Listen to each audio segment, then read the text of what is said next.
welcome to Let Jamie Talk. I'm Jamie. Welcome, Ben, if you will. And also in the back corner that you can't see, we got Brett on a microphone. Why don't you say hey? Good morning, everybody. All right, very good. That was delayed. It's like he was nervous. What's funny is we can only hear him talking in the room, and I see a little green light going up and down, meaning that his mic is working, but we're just going to hope that it is. Yeah, I just was making sure I hit record. All right. Yeah. Well, guys, I am in pain this morning. Oh, yeah? Did you know that? I know I don't look like it. Not your throat. No, my throat's doing pretty good, thanks to all the responses to our question, and thank you to everybody for throwing out the answers there. So I don't know what's wrong with me still. Yeah, it was all over the board. It could be that I eat too much hot sauce. I did like that. And that is likely. Acid reflux. I consume what's the sauce that you got, Brett, that you get for me from your sticker place? Oh, yeah. Mule sauce. Yeah. Okay. Well, I like that one. The mule sauce. It's really good. It's got a little, because it's got a little like hint of sweetness almost. Yeah, it's not super hot. No. I mean, I don't like just for my face to melt every time I eat food, you know?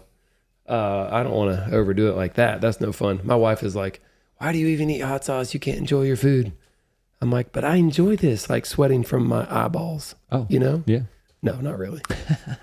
Oh man. So what are you actually hurting from then? Remodeling. I'm in pain from remodeling. Remodeling? How do you have time to remodel? I don't have time to remodel, but I do it anyway. Yeah. So the story is we're renovating another house that is 100 years old that Brett and I bought to make a rental house. I'm acting surprised, but I already knew this. I know you can't act. It's hard to reenact a surprise, isn't it? So Ben knows about it. As a matter of fact, this house is Ben's neighbor house. It is. Is that right to say? Down the hill. It's kind of like it would have been your neighbor, but now it's us. But nobody lives there. Right. Okay. So I've been in the crawl space. It's a good neighbor, though. It's like a neighbor you can't see. I can't really see. Yeah, it's down the hill. It's below the bank. You would never even know we're there. We're good neighbors. That's where I send all my runoff. In all kinds of ways. Yeah, I dug up your sewer pipe. I know about your runoff. Your dirty, stinking runoff runs through my yard. I mean, not to go off on a tangent right away, but that is exactly what happened. Yep, I dug it up. It's actually comical. I'm going to tell the short story of it. Mm-hmm. Well, yeah, go ahead. I'll tell the short story. I'll make it so short, it'll be over before you know I think everyone knows that you're supposed to call before you dig. Let's start there. That is a thing that people say, call before you dig. I mean, 811, right? As a town official, I would hope that you would call before you dig. Well, but that's a good point. Did you? No. I mean, I called my wife. I called Brett. I called a lot of people. So yeah, I did. Of course, no. I did not call the 811 hotline. And I'm going to tell you that, by the way, if you call 811, do you know what the first thing that you hear on the other end? It's automated system. Do you know? No. Well, that's because you guys ain't called either. I know what it says. I've called it once for this property. Okay. But you didn't want to wait for somebody to come out and flag where the lines were. No, well, that was it. No. You didn't want to wait. See, okay. Excuses that nobody cares about. So if you call 811 in the United States, the first thing you're going to hear on the automated system is, you have dialed 811. If you meant to dial 911, hang up and dial 911. That's what it's so funny. But I guess maybe in the rush of, if you're panicking and you're very likely to dial 811 and be sitting there letting it ring, you know? Yeah. So, all right, then. If you call 711, is it the same? Well, we should call all the 11 something 11s and find out what they are. Yeah. All right. So why is it? I started to say that it was comical what happened, and what happened is there was a sloping part of a bank that kind of was between the driveway and the house. It's like didn't make sense. Why is there this sloping part of dirt between where you park and you got to walk to your house? And the answer is there was a sewer line there. Mm-hmm. That was dividing two lot lines, and so it was not the space where you would walk to your house. And when it got sold and the other house got demolished, actually, and so now this was a pathway that we wanted to make a driveway. All right. So the funny thing is, the absolute first scoop of the bucket I dug into this thing. I mean, I didn't even sink the teeth of the Trico bucket in like maybe 3 inches. And within a half a second of starting to dig this out, and this was a 2-day project to dig it out. Yeah. Boom, there it was. Green sewer pipe. Well, you took off the top with that first scoop. I did. I just broke, it's like cracking an egg, but it just like tore the top of the pipe off. And then the whole bottom was still fully intact. Yeah. And it was like a little viewing area. Yeah. It's an inspection viewing thing. So anyway, luckily you helped us out because we were like, oh no, where does this sewer pipe go? We could tell it was active because there was water in it a little bit, just a trickle. And it was 8 inch or 6 inches. Wasn't That's like a 8 inch. 3 It was a inch big pipe, 6 inch. Is it 6 or 8? 6 inch. Okay. Yeah. So anyway, we called Ben. We're like, Ben, flush the toilet. And then you're like, I already did. And then we're like, okay, we'll wait right here. And sure enough, about 30 seconds later, Yep. There it comes. You know, it was pretty. There it was. So. Anyway, it got into a big deal. We had to call the city and the sewer people and get the engineers and all the proper authorities out there, and they gave us a prescriptive method for how to change it and lower it. That's what we needed to do, is actually remove a section of it, lower it, and then bury it back. And that's what we did. So now it's done. You hadn't had any problems, have you, with your sewer backing up? No. Because I think that's how you know when it's messed up. Yeah. It's when it comes up in your house. Right. But that's quite a ways from my house. So it would take quite a bit of sewer to back up. Yeah. I actually am. Because it's more than just my house, though. It's like 3 houses. Well, you tell them quit using so much water and we'll be fine. I'm glad you. It was funny when Brett called and it's like, flush the toilet. I'm like, I literally just did. He knows my schedule. I'm pretty regular. I was going to tell you to flush a box of Fruit Loops down the toilet, but that would have been better. But yeah. And of all people to not call, except I don't have 811. You know, for you and I to not call 811 is pretty funny because I also am I'm on a town board and know better. You know better. I'm going to play dumb and say I didn't know better. No, that doesn't work. Everybody in the town office laughed at me the next time I walked in. Oh, well, that's good. That's good. You did it.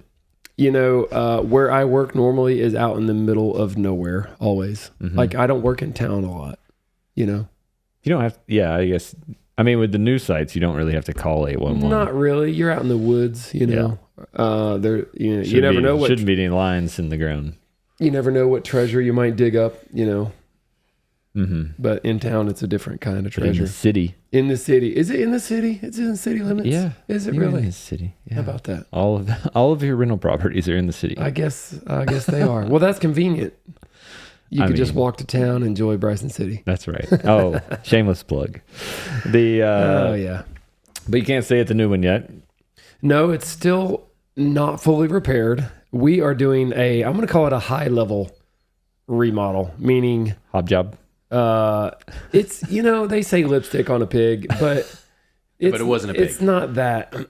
No, it's actually better than that. But the homeowner before us had fixed a lot of things inside the house, like all the drywall's repainted or the plaster or whatever it is. I can't even tell what it is, but it's painted. It's nice. The floors are flat. I walked into it. So when you walk into a 100-year-old home, why don't you tell me like what you expect to see or feel?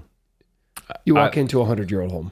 Yeah, I mean, I expect the door not to open great. I expect the windows not to open great. Mm-hmm. I expect to see the wall somewhere is dropped a little bit, a little sagging, a little sagginess. Mm-hmm. Maybe the trim not matching up, and a bump in the floor.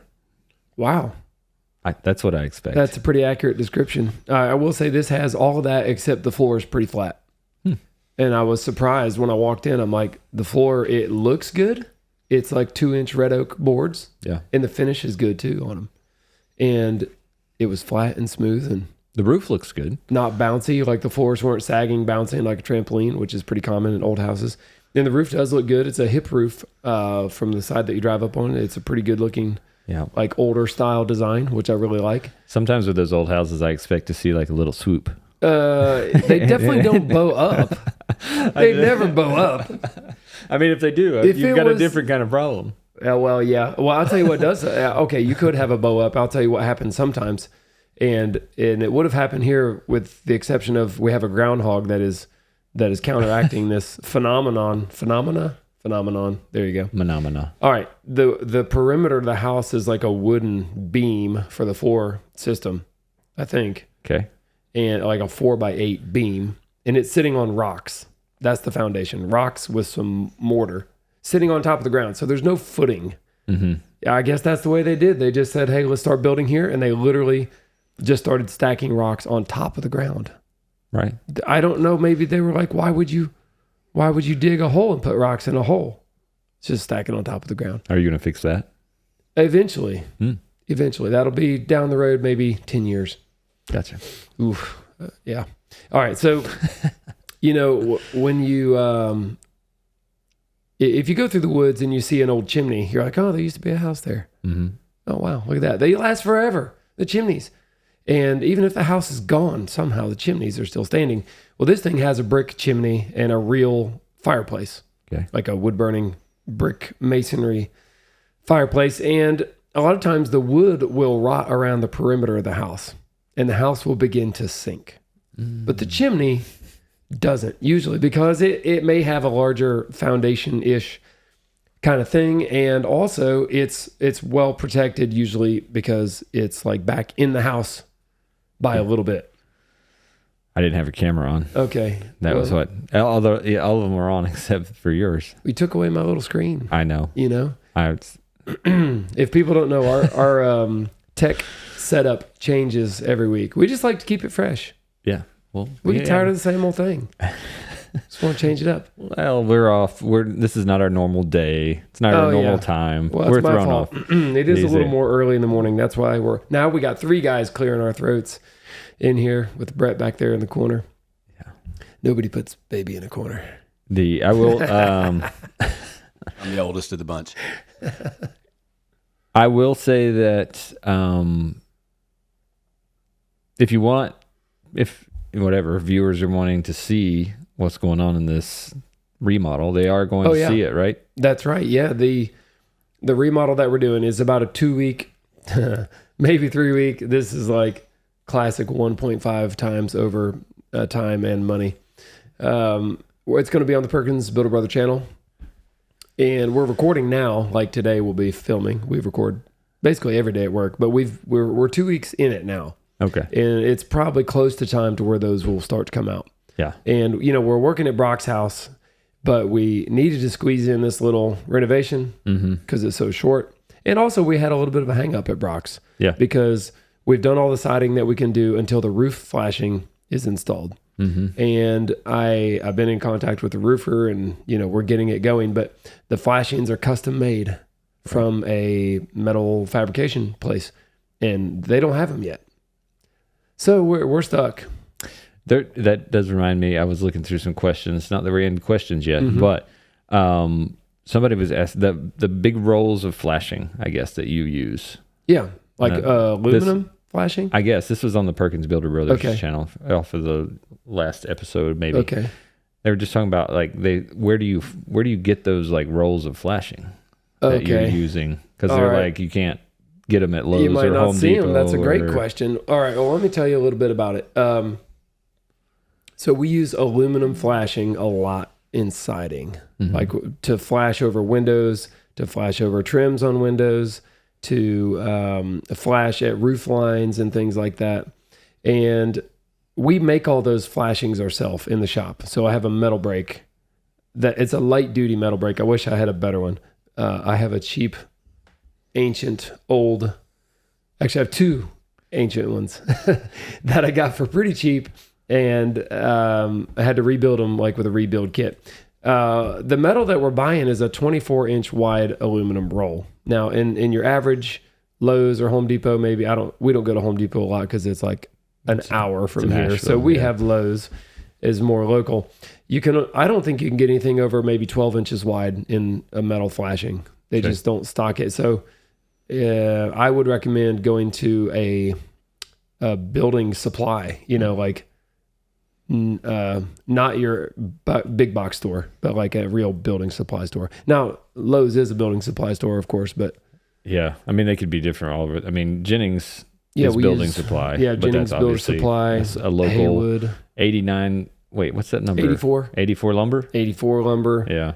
That's a little bit more regional. Yeah, I would say so. I don't even know. I think they're like East Coast. I don't ever leave I think here. they're stretched out. I don't know what is anywhere. Right.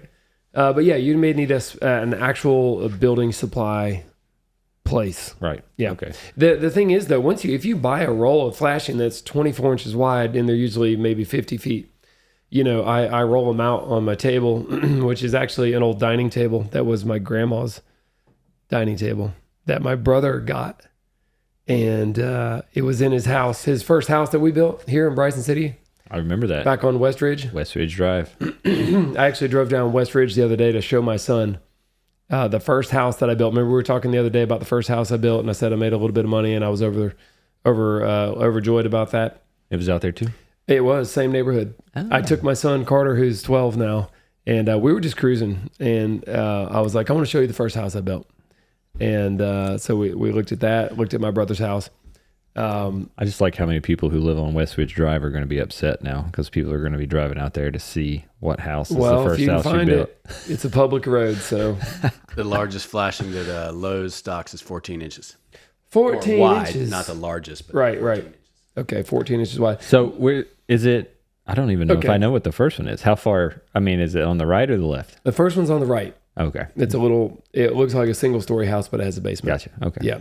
And boy, that was a simple time. I mean, I want to build another one like that. But before I even forget though about the flashing, if you buy a wide roll, you're going to need to rip it down into usable widths. So like I might buy I got to clear my throat here too. So apologies, but I buy a 24-inch wide roll and I rip it into like 4.5-inch wide strips. Okay. So the metal brake has a special roller that has a cutter. I think it's called a slitter. It's a shearing. There's two little wheels that touch, and they're sharp, and it shears like scissors, but continuous because they're wheels. Yeah, it's amazing. So we'll rip it into little strips and then bend it into window flashings. So if you don't have a metal brake or a buddy with a metal brake, you're going to have a hard time handling a 24-inch wide roll. Unless you just need it to be 24-inch wide. I mean, do you feel that that's more cost effective? Yeah, I think buying it in a bigger bulk is, well, it's still expensive. And I get the black and white. There's black on one side, white on the other side. I like almost all my flashings now to be black. Gotcha. I do, just to disappear. Black it out. That's what I like. Because you buy brown. Well, see, the problem is brown may not go with the colors of the house. Right. And black or white goes with almost anything. There was another comment about like why Americans always use black, like whatever, they watch a lot of YouTube channels, builders, and it's like, why is everyone using black windows and black flashing, and why are all the houses dark earth tones? I don't know. I don't. It's just the trend. Yeah, I guess. I think 10 years ago it was all white farmhouses. Well, I would say, yeah, that's true. And I think the closer you get to town, the more you see of that. But like, I think a lot of people, a lot of the homes are scattered out in the woods on the mountainside. And the more earth tone colors you use, the less, the less it stands out, in the landscape. So, I mean, maybe, I don't know if they're doing that, but if there was a bunch of red roofs, all over the place. There are some. I don't know that if we look like Key West all over the mountains, it would be great. We're not quite as, we don't have as good a color selection up here as they do. Turquoise and yellow and blue. And they are pretty though. I do like to see all the different color houses. Well, one of my favorite houses that we built was in the woods, and we painted it the color of like poplar bark, the siding. And then I think it was like a greenish, like a light green trim or on the roof edges and on the windows. And I can't remember what color the actual roof was. I think it was a shingle roof that was like weathered wood. At any rate, the colors of it were like the same colors as the trees. Tree bark and a little bit of green, like tree leaves. And it all... Speaking of that, what do you think about that bark that you can actually put on the walls? I think it's cool. Poplar bark siding. Mm-hmm. I think poplar tree is about the only one that they're making that out of now. Okay. I think it's about the only tree they can get the bark off of in a big piece. Gotcha. And it doesn't break, and they can flatten it out. I guess they have some sort of method for steaming it or pressing it and making it stay flat to cut it into pieces. It's really cool looking. It's thick too, though. It's it's pretty durable as well. Yeah. I mean, it lasts a long time. I mean, you don't want water directly on it, but I guess a tree stays out in the rain, doesn't it? It does. It sure does. They're making all kinds of imitation or synthetic ones now. Gotcha. So you can. So that there's not a bunch of naked trees out there. I guess. It's just like they make synthetic railroad ties. They do make synthetic railroad ties. Did we talk about cross ties? I don't know. Well, we're using some cross ties for landscaping.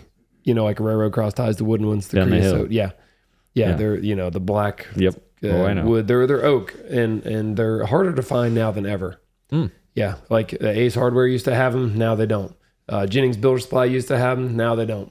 There's actually a landscaping place in Silva that I'm going that has them, and I don't know why they are becoming more scarce. Is it because of what's in them? I don't know. I really don't know, but I can tell you they have synthetic ones now. So it's like composite.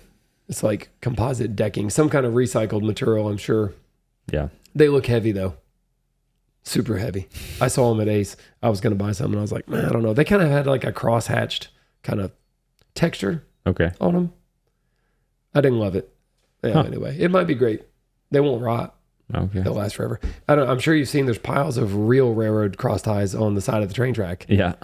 There's like mountains of them. The old ones. Yeah. That they're replacing. Yeah, when they pull them out, what do they do with them? Nothing. They stack them up in a giant stack. Yeah. By the train track. And they sit there forever. That's good for the customers to look at, I guess. I mean, it breaks up the kudzu, is what I say. All right, let me tell you a cross tie story. Okay. Everybody's got a good cross tie story. Nope, just me. Okay, good. I'll tell mine. The house that I grew up in, we have a gravel driveway. It goes up the hill like a quarter mile. And on the side of the driveway is a row of cross ties. Okay. It's on the side of the road, a gravel driveway. All right. Now, when I was a kid, they looked better than they do now. They're still there, same ones. Mm-hmm. Okay, and I'm 41. They've been there, close to that long. And when I would walk up and down, I had to walk down the driveway and up and down to go to the school bus stop. Gotcha. And I always would walk up or down on top of the cross ties, because that was fun. And those cross ties did come from the railroad. Oh. Excuse me, got a frog in my throat. Again, man, this is getting old, by the way. I'm sorry to people listening that are having to listen to me struggle because my voice doesn't sound like this, like normally. Yep. What is normal? What is normal? This, I don't know. Okay, I'll continue. My dad and his buddies back in 1980 something, 85. Okay. The railroad had some of these that went down in the river, in the Nantahala River. They either just chucked them off the bank or whatever. My dad and his buddies fished these things out of the river. Wet oak cross ties. Wow. And took them up there because they were free. I guess if it's in the river, you can have it.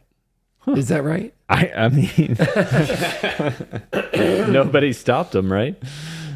So not yet. No, they haven't gotten in trouble for it yet.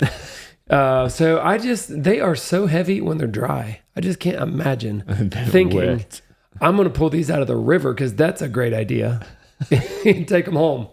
But they're kind of expensive, Well, they did everybody a favor because the EPA has designated creosote a preventative used on old railroad ties as potential carcinogen and hazardous waste. So you cannot just get rid of them anymore. It's hazardous waste. Well, yeah, so the train is probably easier for them to stack them up. Let's just stack our hazardous waste here. Well, I mean, it's either 10 feet from where they were under the track or it's in a pile right beside the track. Yeah. So, and most railroad tracks are close to the water. So, well, they follow the path of the river, which is usually a nice even grade. Yep. You hear my voice? You're going to have to talk for a minute. I know. Buy me some time. If I knew what was in your head, I could talk for you. But I think today what we're going to do is dive into some questions. We don't have as much time for a main topic today. So a little bit of a shorter episode. And we're going to cover, I don't know, various ones. We've had a lot of these in here. I'm going to look at Brett since Jamie totally walked off camera. Unpronounced. I guess I could have changed the camera angle. We still, is this on the air? What? Yeah, sure enough. I did. Sorry. Yeah. I wasn't ready for that. Had to leave the room. You did. Yeah. So much for a 5-minute break. Yeah. Yeah, we could have taken a break, I guess. Oh, yeah, okay. well, it would have been early for a break. All right. This is so I've been neglecting to answer this one, or even ask it, not answer it. Okay. Because it's so long. Well, because I have to struggle through here, and try to read this out. So, all right, go ahead. So this is from Mr. Hyatt Simmons. All right. Okay. I've been watching your building of the mega house and have a question. After you had built the concrete walls to support the rest of the house, there were these concrete pillars which had bolted metal plates along several of the walls. Yep. I believe they were to provide extra support for the carport. Yes. Okay.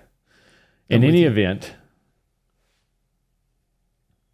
there was at least a 2-inch gap between the bottom of the metal plates and the top of each pillar. You stated on one of your videos that this gap was necessary because it was impossible to calculate the final height of the metal plates you would need to be built, that you would need to be, but this gap needed to be filled with a special type of concrete. Mm-hmm. And it's like you showed the mixing of this gap, filling the concrete, then you showed a scene where you wondered how you were going to get this mixture into this narrow gap between the plates and the concrete. Yes. And then the very next scene was someone dumped a wheelbarrow full of this mixture onto the ground.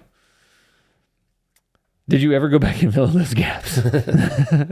There we are. I gotta say, everything in there is accurate, and this person has paid great attention on the video. Yeah, the columns were built to support I-beams, big steel I-beams that will and are supporting the floor above it, a concrete floor for the garage. So have you ever noticed, like, if you go in a parking lot and there's a street lamp or a sign post, you'll see that it's bolted to some kind of foundation, like a concrete column or a pier or something like that. And there's almost always a nut underneath the signpost plate, the mounting plate, and then a nut on top. You may not notice that kind of stuff like I do, but I see them all every time. I can't help but look. Well, the purpose of that is to give adjustability to the leveling of that signpost. You're going to see them everywhere now. Trust me. Go look. Go look. And, if you let's just say you poured concrete and you got as perfect as you could, and then there was bolts, maybe 4 bolts sticking out, and you put the signpost straight down onto the concrete and bolted it tight. Your bottom plate, and the plates are usually not very big relative to how tall the sign is. I mean, you might have a 1-foot square plate for a sign that's 20 feet tall. So let's just say that your concrete is out of level by 1/8 of an inch, and you bolt it tight to that. So what's 1/8 of an inch times 20? Yep. That's how crooked your sign would be leaning. We didn't say the answer, but there is an answer to that. There is, yeah. If you can do that math and figure it out. So the purpose of the bolts underneath is to have micro adjustment in the leveling. And we wanted the same thing for the beams, not just to raise it up and down. That's important too, to get the top of it level with the rest of the garage foundation. But we needed to be able to tip the beam side to side and get it perfectly level. Yeah. And then so we bought this special non-shrink grout is what it's called. So you typically will put, now the signs, you'll see the bolts under them without any concrete under it, because obviously if I had concrete under it, you wouldn't see the bolt. Mm-hmm. You would just see the top of the plate and a nut on top. But most of these designs, or a lot of them, do call for grout. They call it underneath. So that after you do your adjusting, you do your installation, then boom, you put concrete under it, and it gives it full support. And it's not just the metal threaded studs holding it forever. Okay. There's some of both. All right, so we had never used this non-shrink grout mix before. We thought we could mix it up kind of stiff, shove it back in there, and that would be fine. Because we didn't want to have to form up like a little pan around it. And so we tried to mix it as stiff as we could. And it was weird, this material. It's like Have you ever used floor self-leveling material? Yeah. Concrete stuff? Yeah. It's, you know how it's weird? It's like... But it's weird in I feel like the self-leveling stuff is like thin so that you can like sort of pour it out on the floor and it sets up, right? That's the idea. Well, this stuff behaved like that. It wanted to self-level. Gotcha. And that's not good if you don't have a form because it just pour right out. So that's what happened. We didn't prep to do the form work. We just tried to scoop up some in our hands and throw it and shove it back in there. And it was just running out and making a big mess. And it sets really fast. So you got a difficult situation there. It just hardened before, and you couldn't stir it. What's that stuff where you can make, where it's like quicksand like stuff? Like, is it starch or something? It's like a Newtonian fluid. Come on, help me out. Don't you guys watch science stuff? It's like you can touch it slowly and you can push your hand down into it. But if you slap it really hard, fast, it's hard. It reacts. Come on. No. Are you seriously? It's been a while since I've been Bill Nye the Science Guy. You can run across it. Like you can fill a little swimming pool and run across it. But if you stand still, it's like quicksand. Huh. Come on. You're right, though. Yeah. Non-Newtonian. It's a non-Newtonian. Everybody knows this. I mean, Except you two. You don't know what it's called, though. Well, except non-Newtonian. I got a lucky guess. It's like that. It's like you. Okay, you try to stir it in a wheelbarrow to mix it, and if you move your shovel slow, it will mix. If you try to scoop it up real fast, it all of a sudden gets hard and you can't do it. It's wacky stuff. All right, I'm gonna shut up about that.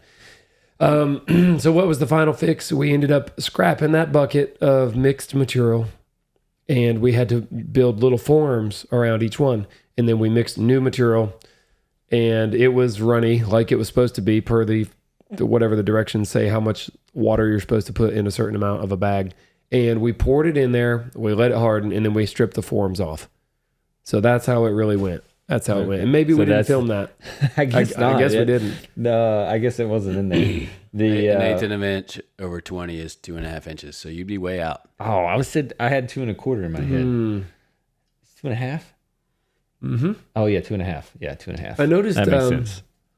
Your nice little logging truck up there on the shelf. I was wondering if you would notice that. I did. It's not in the shot, I guess. You won't be able to see it with it. Let me move it down here. This is a super side tangent here. Why did you bring this up? Do you need I just saw it. Cough again? I always need a cough. This is pretty sweet. Did you make that last night?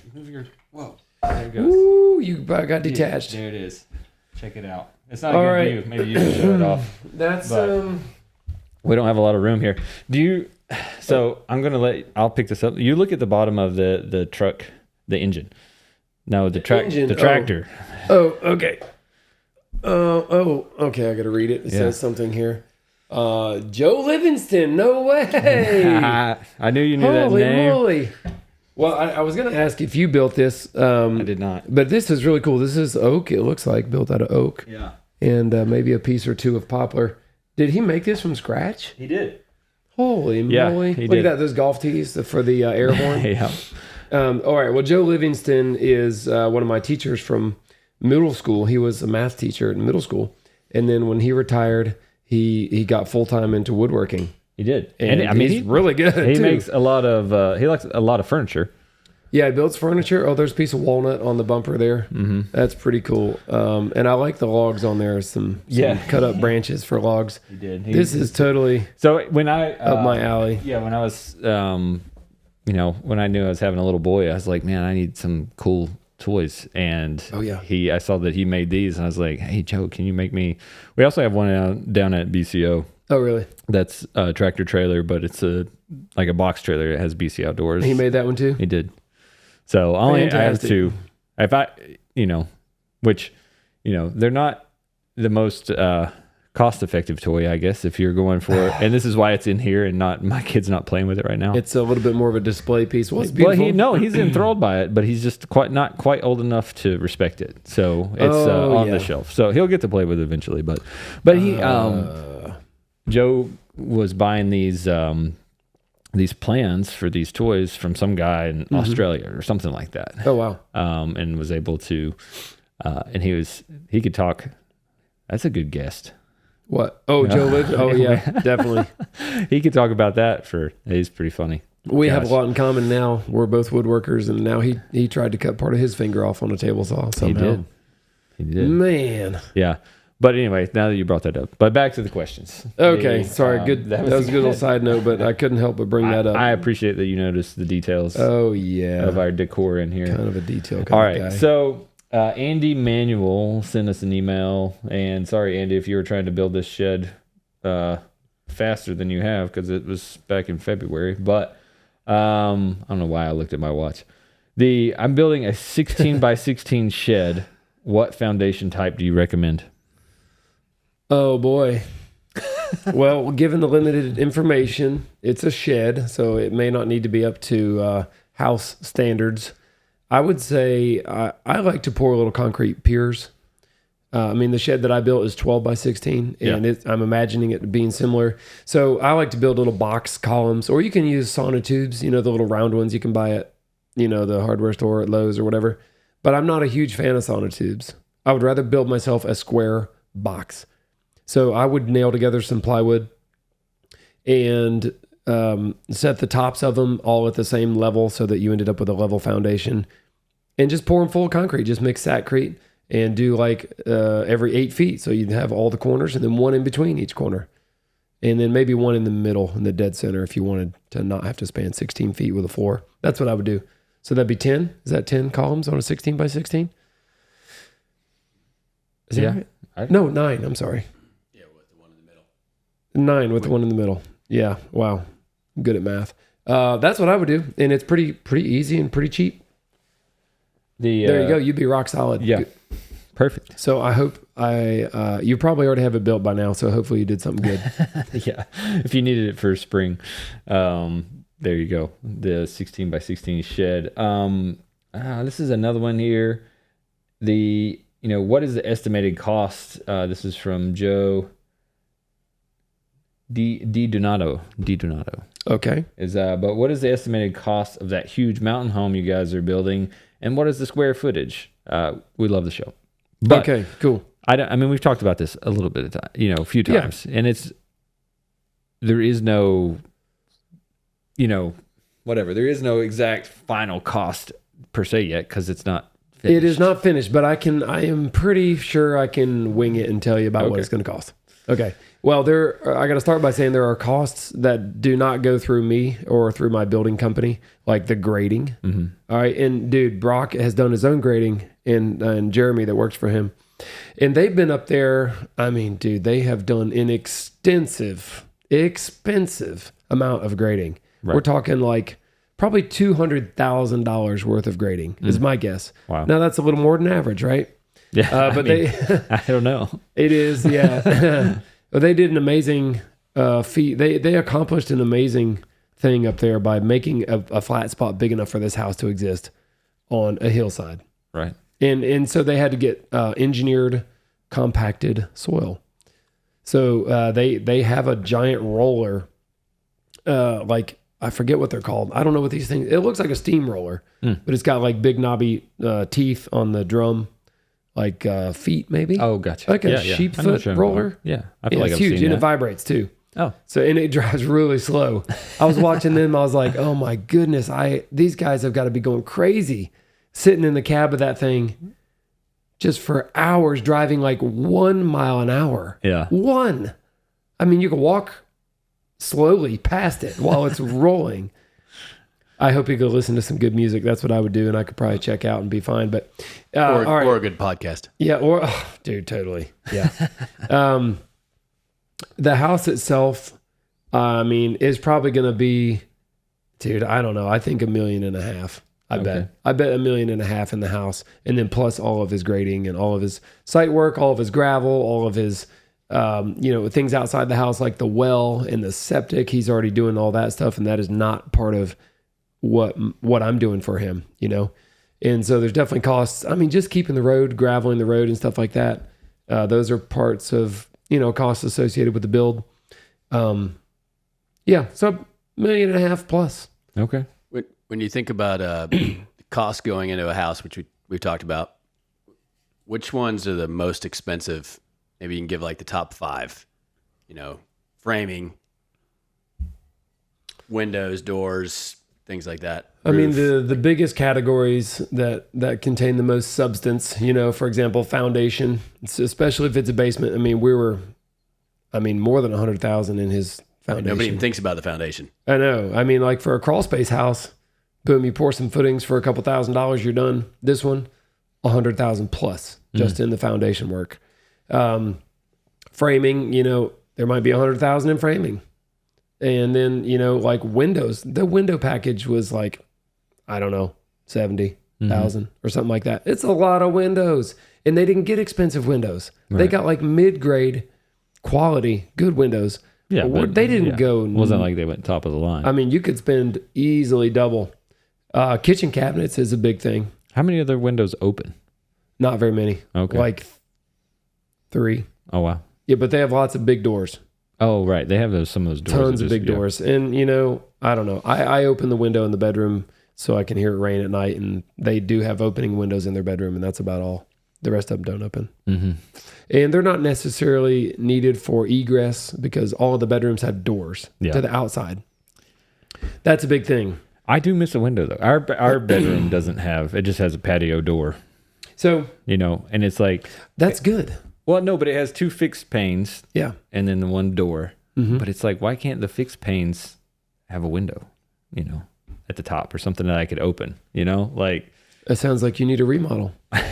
I'm sure you could, but like, yeah, I only need one door to walk out, but I would like to have the window open some nights and just have the fan on, that cool mountain air. I mean, you don't have to convince me. I mean, what's busted out? No, we looked into it one time. Doors are expensive. Yeah, they are. Gosh. Millwork. Ooh. Yeah. Ooh. But some good quality windows. Oh, wow. Man. Oh, we don't. Okay. For people that don't know, we mostly install average cost windows and doors. Like we are not handling high end windows in our builds. Gotcha. No. Because they're so expensive. Yeah. But I mean, the difference in an average window in a really nice window is a lot.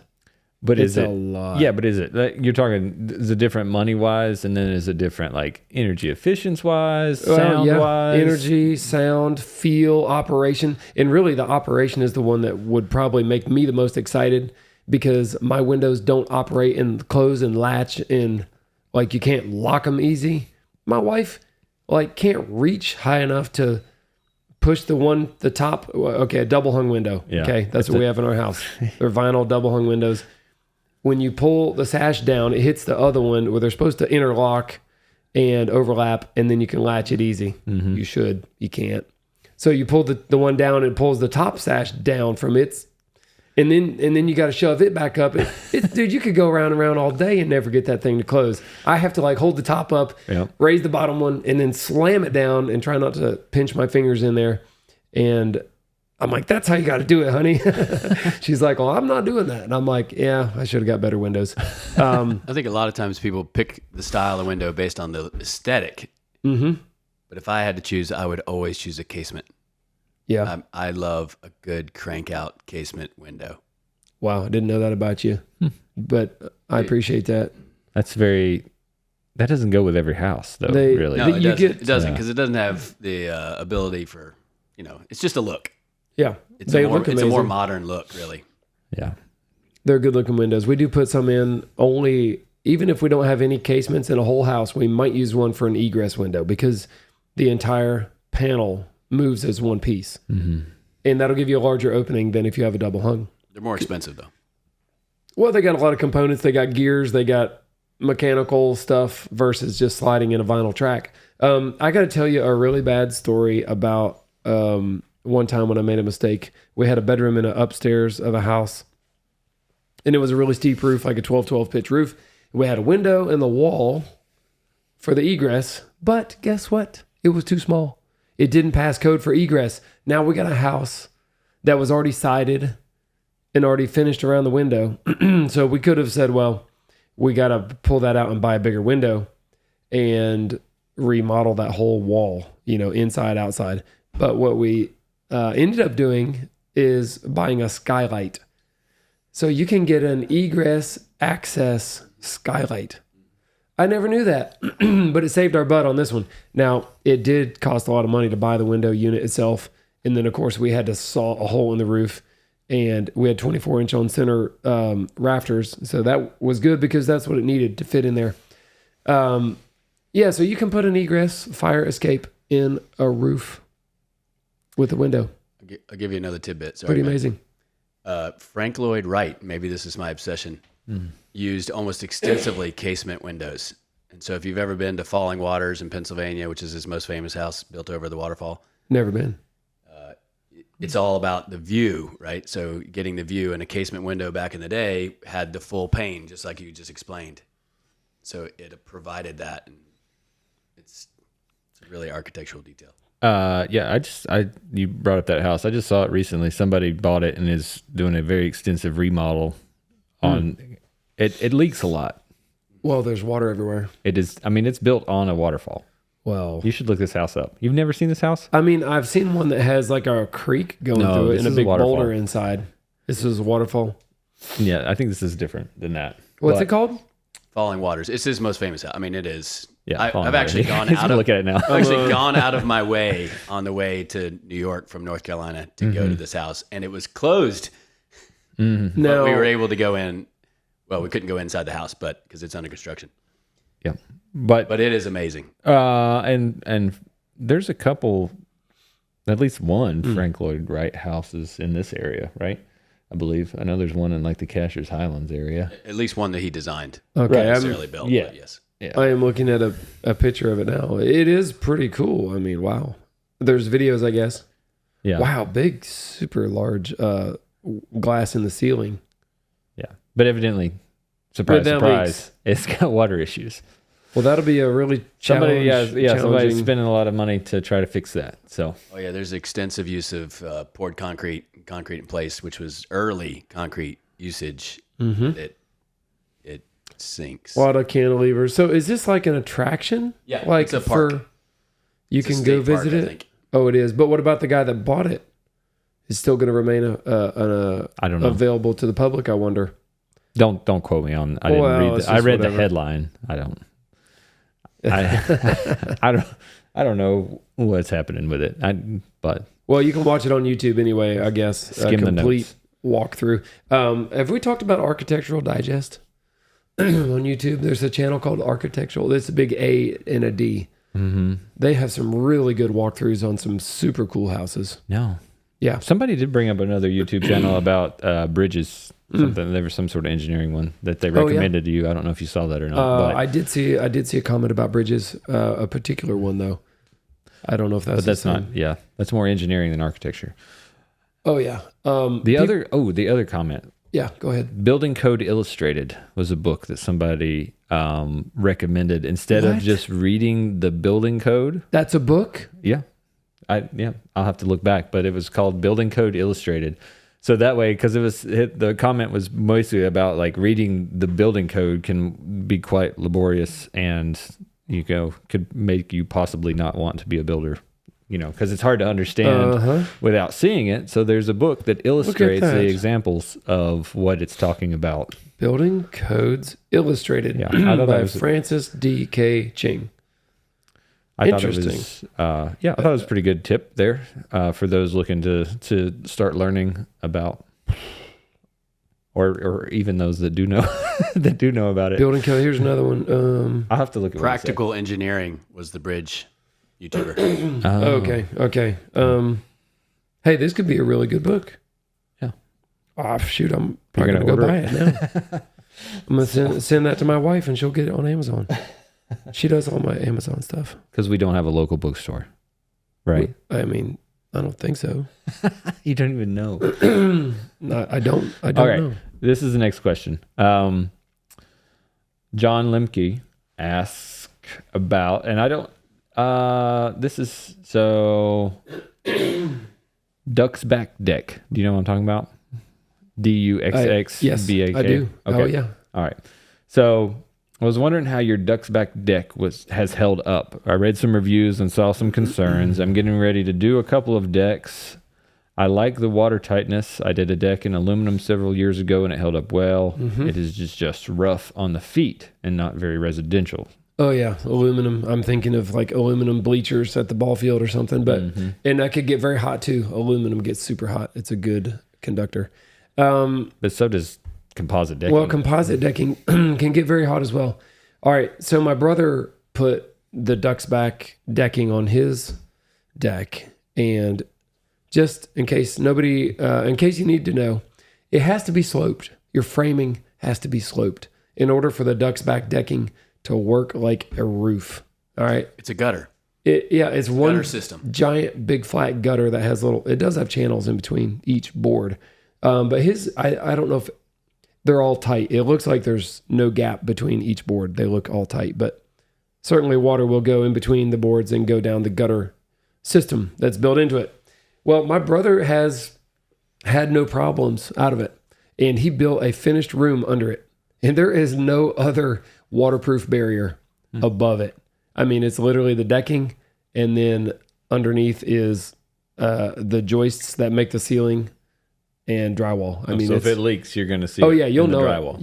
Yeah, you'll know it. And actually, no, he did a wood ceiling. I'm sorry. If it did leak, it would just run right through. Gotcha. And he would see it at least. That's pretty good. Would it be easy to fix though? I mean, nothing's easy to fix, but yeah. So in our experience, it has performed as it should.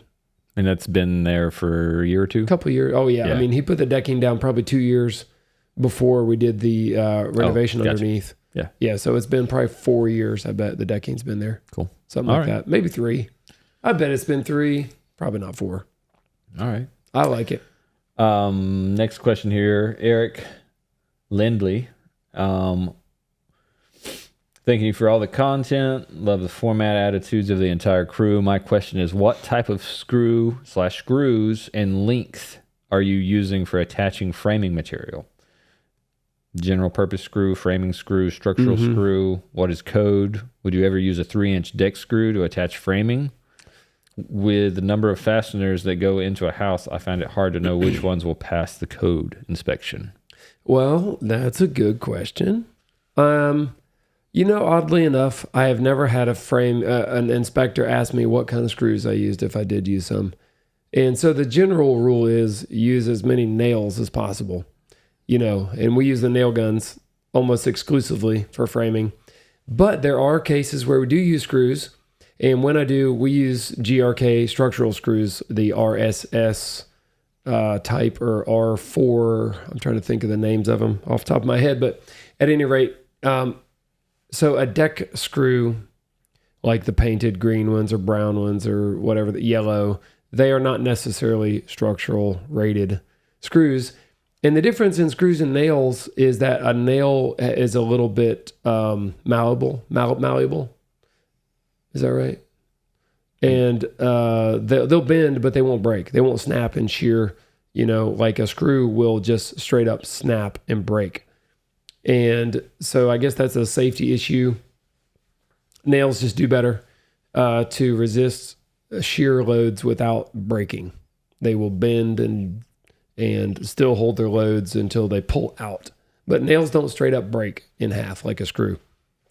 Okay. So it's a type of failure difference, and I'm sure engineers could describe it in great detail, but that's what the difference is. So if you use one for framing, you should use one that is appropriate, that says on the box either structural or for framing or for code approved, and they'll probably list some code number. You're talking about the screw. Yeah, the screws. The nails would say that too, though, or not?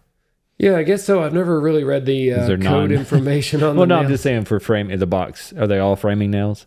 Oh, well, no. Yeah, I mean, not exactly. You still need to buy framing nails. Yeah, the problem is you just need to know what is the appropriate nail for the right application, right? Because we use all kinds of fasteners, all kinds of nails, and all kinds of different screws. For holding down trusses and things like that, we use different screws. And for holding on ledger boards, like on the side of a deck, like a 2x12, we're going to screw to the side of a house. There's special screws. Well, just for that. Well, what if you don't have this wealth of information nearby to ask of what screw or nail do I use in this scenario? Well, is there a source? The internet? The internet, maybe. A building inspector would be a really good resource, especially if you can call the building inspector or the office of that inspector that is going to inspect your job. And you can say, hey, sorry, I'm new to this. Can you please help me out? I want to attach this framing to this framing in this way. And what's the correct fastener, and then what is the nailing schedule? Meaning how frequently do you put them and how close to each other and how many per member, So there's no guidebook necessarily. I don't, I tell you what, the code book does outline some of this. Okay. It does. It'll tell you what size nail. I'm not familiar with the most current chart, but I know when I studied the code book, to take the contractor's test that I had to know some of these charts, and they specify, either an 8 penny or a 16 penny and the length of it and the gauge, and then how many per end of a stud, if you're nailing a top plate to a stud or a header to this or that, and if you're nailing sheathing, how frequently do you nail the field or the middle of the sheet versus the ends or the edges, because you do a tighter spacing on the edges of your sheathing than out in the middle, you're supposed to. And yeah, I only know this because I've just been doing it forever. So if you haven't been doing it forever, you definitely need to read or ask somebody. Maybe this and that's what they're doing, right? That Building Code Illustrated book may show those. We'll have to see. I'm going to see if I can stump Jamie. Do you know why they use the term penny? Penny? When talking about... No, I don't know. It doesn't make sense. Why would you say a penny? I know it's what it's called, 16 penny, 8D, and then the penny designation for nails originated in the 15th century England, referring to the cost of 100 nails. Wow. An 8 penny nail would cost 8 pennies for 100. A 16 penny would cost 16 penny for 100. Whoa. Who knew? Dang. That's pretty crazy. Also, I think most of the time when you use screws in a framing situation, don't you go back and nail it? You're usually just using the screw generally to hold it into place. Yeah. Not necessarily for the structure, correct? A lot of times, yeah. Especially, for example, like installing floor joists on a deck, where you can pre-start your screw if you want and hold it just right in place and then screw it in. And if you mess up, you can just back it out and readjust. It does leave adjustability in a really easy way to disassemble something, which sounds stupid, but a lot of times you might need to undo some stuff and refit it a little bit. And then, we go back. I tell you what, we go way overboard with fastening, and I like it. I think that's the best way is to do too much. Like, for example, deck framing again. Say we're putting 2x10s in for deck floor joists, and we might put a screw in it or two to get it where we want it. And also, you can draw stuff over to the left or the right with a screw really easily and just hit it a little more with your drill, and you can tighten it up. And then once it's in place, we might pop it with some nails. Then we're going to build the whole thing. We're out there walking on it the whole time, and you need it to be nailed off good enough to finish building it by walking all over it. And we may not add the joist hangers until, a couple days later. And you don't want to be walking on something that is not fully fastened, basically. So we just double fasten it. We nail it enough before we put the hanger on, and then we put the hanger on. Mm-hmm. And then that thing is forever going to be there. I hope. Okay. That was more than I thought we were going to get into with the screw question. Well, one thing leads to another, You didn't pick a perfect length, though. What's a perfect length? 3 inches. 3 inches. Yeah. Because... as far as just general use, 3 inches. Yes, because you're going to fasten probably 2 things together that are 1.5 inches thick, almost always. Gotcha. And you can run it straight in. You can get them in different lengths, like 3 1/8. Mm-hmm.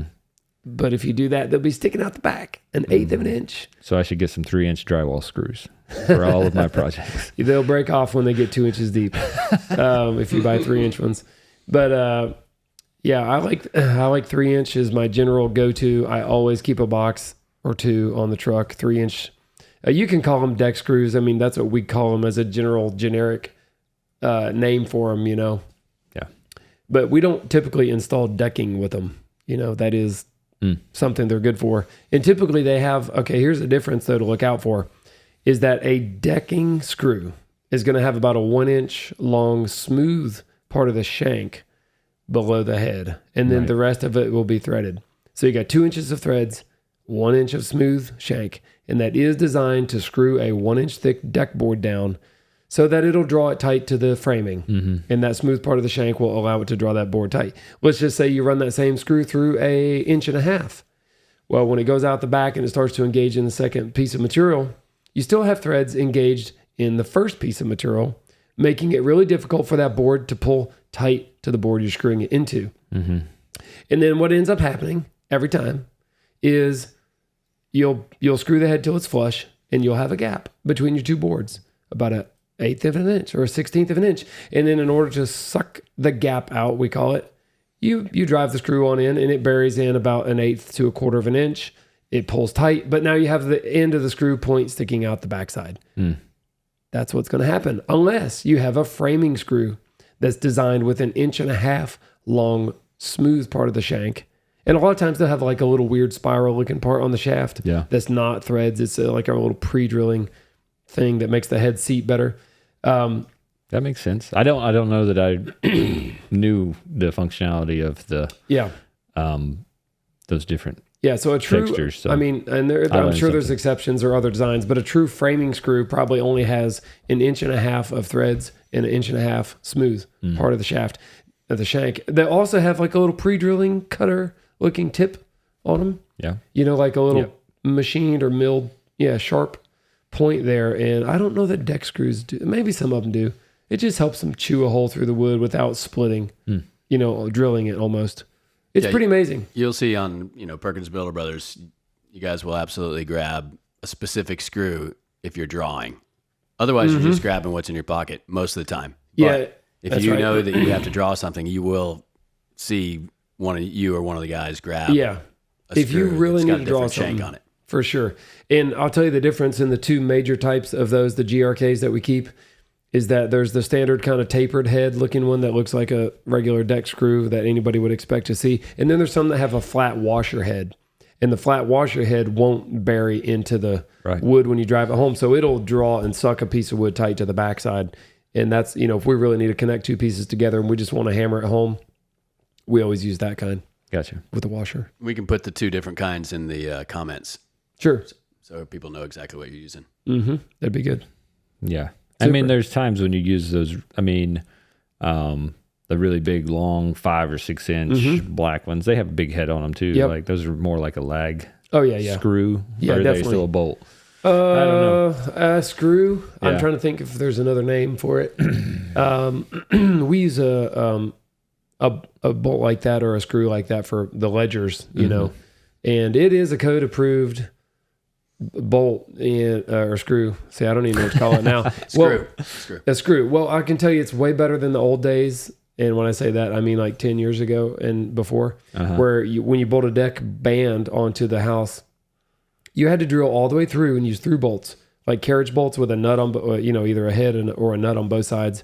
If you had really long ones, you had, it was really bad. It was really hard to do that, to bolt those on there. And that is a really good way, a very secure way to attach a deck is through bolting. Right. But, I mean, we're lucky here. We don't have to do any extra stuff because we're not like high wind zone or we're not in like earthquake zone. But there are also fasteners that go from the end of the joist that screw to the side of the joist. And the joist is perpendicular to the house, we'll call it, coming off 90 degrees. But they'll actually go through the house and attach to the joist in the house. So you have a joist to joist connection so that even if your joist hanger failed or something, or the deck can't pull away from the house. Because you could bolt the band board on all day long, but if your joist pulls away from the band, your whole deck could fall away from the house. And that does happen, sadly. It has happened. My brother's roommate in college had it happen at his house. They were having a barbecue. They were having like a party on the deck. And they had too many people on this deck, and I'm sure it was highly compromised. I mean, this doesn't happen to normal, well-built stuff, but stuff that's really old or degraded. And boom, the whole deck fell. Everybody fell about 10 feet. Nobody got seriously injured, but he told me that the barbecue grill, it was like a charcoal grill, and the like hot charcoal pieces were like burning people, superficially at least, not anything. All right, well, that was a great story, but that's scary. I mean, around here, you always see hot tubs on decks, and I'm just like, I'm not going out there.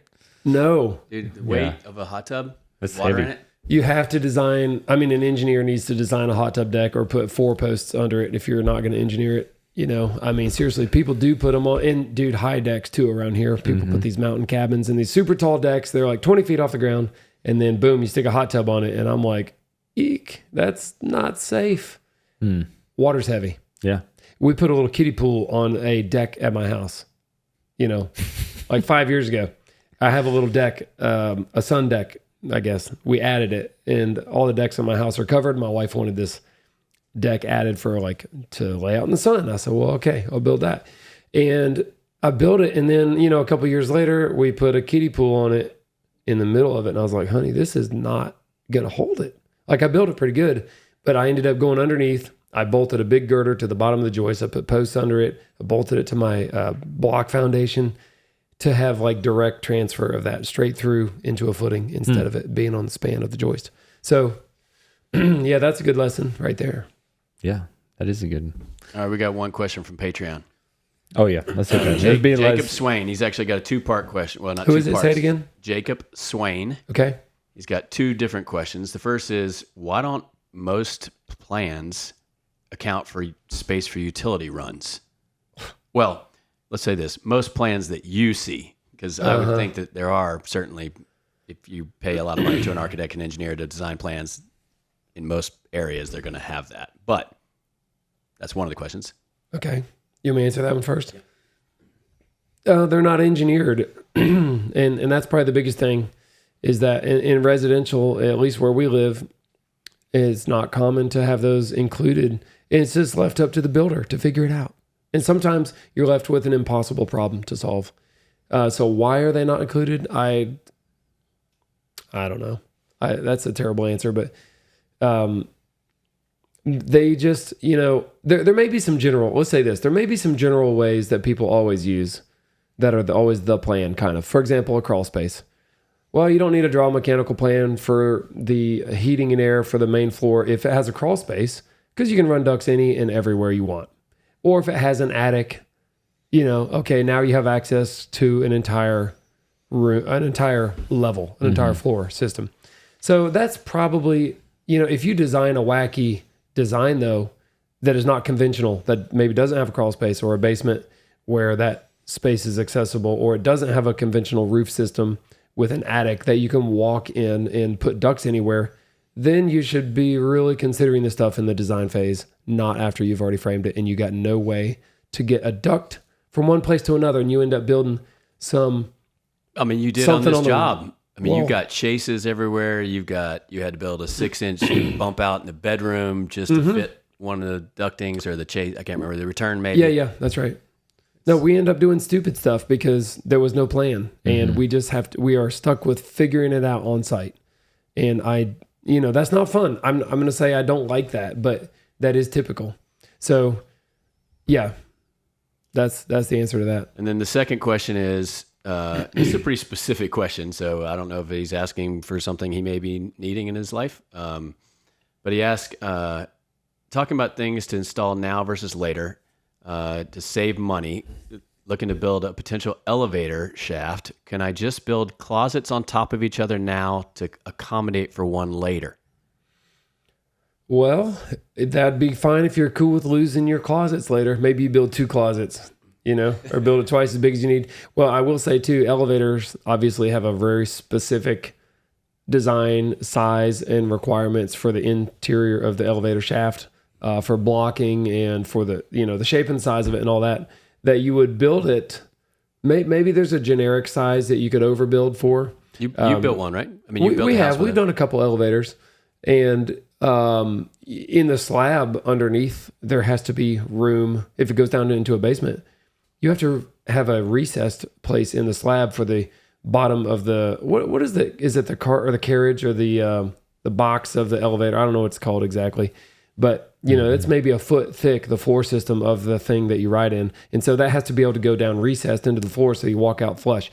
So there is a lot of planning ahead involved with that. And it's definitely not impossible to do though. But if you really thought, oh, I might want this and I'm going to have a really hard time adding it later if I don't accommodate for it now, then yeah, that's a great idea. You just have to really get your thinking cap on, get all the specifics just right, for a particular make and model of elevator. Right. Not just the framing that they're still going to have down the road. Yeah. When you build, Yeah. Right. Exactly. Yeah. I mean, you may wait 10 years and that one's discontinued or the company's out of business. So yeah, pick one that is a long lasting brand that you don't think is going to go anywhere. And also for service. I mean, elevators require inspections and service. Maybe not so much in the residential setting, but I think it'd be a great idea. They actually built the last one that we did, they built it in place. I mean, the guys came in and, you can't fit it in there. It's a huge, I don't know how they do it in commercial settings, but at least in residential, they literally went into the space where it was going to go and they built the thing in there and attached it all to and you got to provide electrical too. If it's, it's going to take a dedicated circuit, for if it's got an electric motor or something that pulls it up and down. So yeah, you just have to have all of that in place. And if you can do that, you're good. How about that? In any of your, was that all? Yeah. Yeah, that's it. Thanks.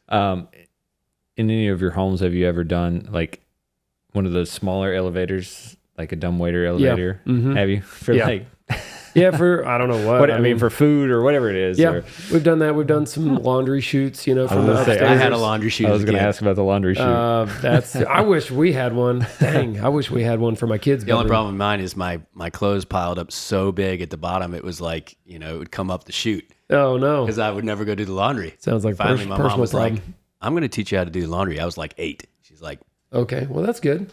Yeah, I want a recycling chute. Is what I want. So that I don't have to go out and put it in the recycling bin every time. We need a chute for everything. Chute. I think it's a great idea. I wish I had a big dump trailer out behind my house and I could just throw my trash bag out there and it just land in it. You do. I know, but it doesn't have a chute. I just need to park it out below my deck. Right. That way I can just chuck it off No, I had to build a bear-proof trash container thing. You need to show that. We'll do a little short video.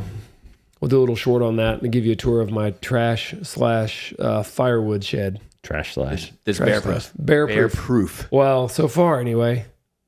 So far. It's not been fully tested. No. Yeah. Well, I think that's about all the time we have today, Jamie. Yep. You've got work to do. I do. I got to go do some remodeling. Yeah. Can't wait. Actually, I have to go home. I got, sometimes I show up to work and I've got my Crocs on. And today is one of those days where I was kind of in a hurry because I was making Brett's coffee. Ooh. Was it any good? It was great. I made you mushroom coffee. Do you know that? Well, it's mixed with Tastes regular. like creamer. It's mixed with regular coffee and a lot of creamer, so you didn't notice. But anyway, yeah, I forgot my boots. Got to go home, get my boots, and get to work. So, yeah. All right. Well, thanks for joining us. We appreciate all the comments and questions. Please keep them coming so that we can have some more stuff to talk about in the future, which we really need and appreciate. So, I would like to encourage you to stay curious. And if you don't know, just ask.